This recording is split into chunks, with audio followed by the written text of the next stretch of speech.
गुरु भक्ति योग।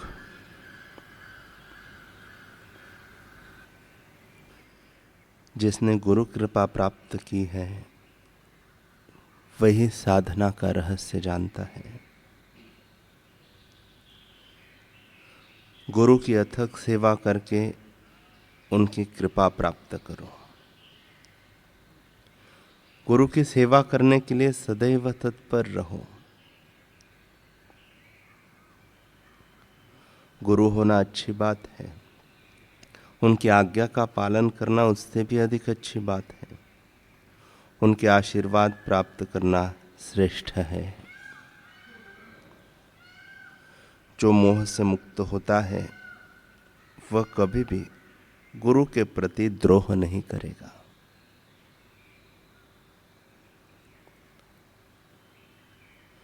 गुरु की सेवा करना मानो आत्मोद्धार करना है। किसी भी चीज में अंधश्रद्धा होना यह अच्छी बात नहीं है, किंतु गुरु के साथ एकत्व स्थापित किए हुए गुरु के वचनों में अंधश्रद्धा रखना यह मोक्ष का राजमार्ग है।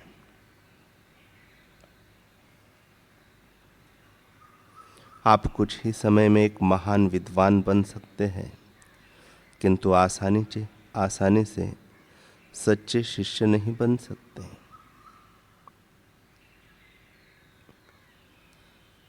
सदैव अपने गुरु के सेवा में तत्पर रहो।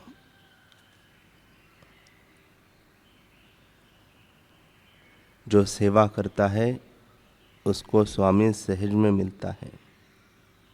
गुरुदेव कहते हैं कि सेवा में मांग नहीं होती, सेवा में स्वार्थ नहीं होता, सेवा स्नेह से जुड़ी होती है।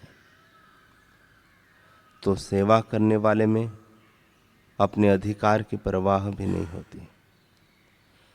अगर प्रीति है, सेवा है, तो अधिकार उसका दास है। अधिकार और सुविधाएं तो उसकी दासी हो जाएंगी। जैसे सेठ की प्रेम से कोई सेवा करता है तो सेठ की सेवा करने के लिए उसको सेठ के बंगले में रहने को नहीं मिलता। सेठ की सेवा करने वाले को क्या सेठ की तरह गाड़ी में बैठने को नहीं मिलता। तो ऐसे ही सेठों का सेठ भगवान श्री गुरु तत्व है, तो उनकी प्रसन्नता के लिए, उनकी प्रीति प्राप्त करने के लिए जब सेवा की जाती है तो वो सेवा करने वाले को अपना स्वार्थ नहीं होता।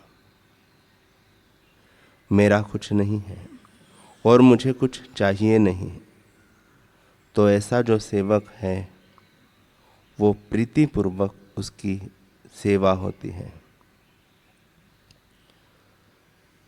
सेवा में जब चाह होती है तब स्वार्थ होता है, तब सेवा नौकरी बन जाती है। वैसे तो कई नौकर काम करते हैं पर वो सेवा नहीं गिना जाता। कई लोग झाड़ू लगाते हैं लेकिन सब शबरी नहीं होते। तो शबरी की प्रीति थी मतंग ऋषि के चरणों में, तो उसका झाड़ू लगाना भी सेवा हो गया। जिसके प्रति प्रीति होती है उसका कार्य करने में आनंद होता है। तो प्रीति का साकार रूप है सेवा। और सेवा करते करते सेव्य इतना बलवान हो जाता है कि सेवा का बदला नहीं चाहता, अपितु फिर भी बदला उसको ढूंढ निकालता है। सद्गुरु की सेवा से उसके चित्त की शांति, आनंद, विवेक, सेवक का तीव्र विवेक ये है कि सेवा करते समय भूल जो हो तो दिखेगी।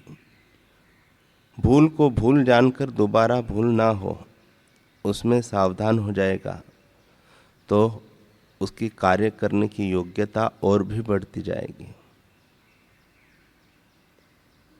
सेवा करते करते सेवक स्वयं स्वामी बन जाता है, इंद्रियों का स्वामी बन जाता है, मन का स्वामी बन जाता है, बुद्धि का स्वामी बन जाता है। मन इंद्रियों और शरीर में रहते हुए मन इंद्रियों और शरीर के पार हो जाता है।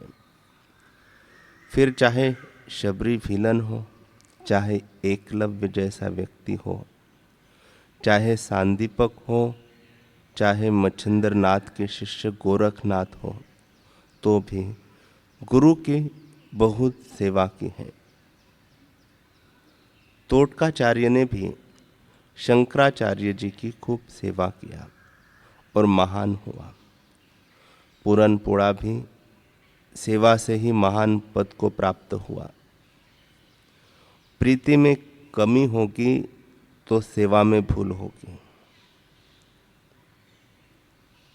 आजकल किताबी ज्ञान तो बहुत बढ़ गया। पहले के ज़माने में लोग इतना किताबी ज्ञान नहीं भरते थे। सेवा से अपनी प्रीति को जगाते थे और प्रीति जब हृदय में दृढ़ होने लगती तो ददामि बुद्धि योगम तम येन माम उपयन्ति ते। जो मुझे प्रीतिपूर्वक भजता है उसे बुद्धियोग मिलता है, ये भगवान भी कहते हैं गीता में। प्रीतिपूर्वक जो भजता है उसे बुद्धियोग सहज में प्राप्त हो जाता है। किताब पढ़ने से बुद्धिमान होगा, किताबी ज्ञान पचाकर व्यवहार में सुविधाएं लाएगा, वो बुद्धिजीवी होगा। लेकिन बुद्धि योगी तो सबसे ऊंचा है, महान से महान होता है।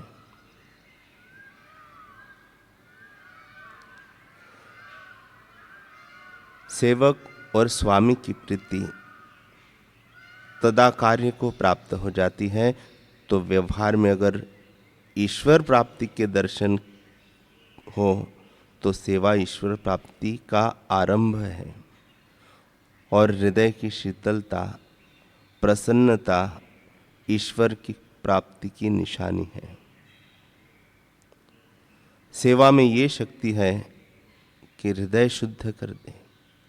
सेवा में ये शक्ति है कि सेव्य को प्रसन्न कर दे। सेवा में ये शक्ति है कि सुख की वासना मिटा दे, विकारी सुख की वासना मिटा दे। सेवा में ये शक्ति है कि दुख में निर्लेप कर दे और सुख में निर्लेप कर दे। सेवा में ये शक्ति है कि स्वामी के सद्गुण भर दे। सेवा में ये शक्ति है कि स्वामी का अनुभव अपना अनुभव हो जाता है, स्वामी का स्वरूप अपना स्वरूप बन जाता है। सेवा में ये शक्ति है। अतः सेवा करो, सेवा करो, बस अपने सद्गुरु की सेवा करो।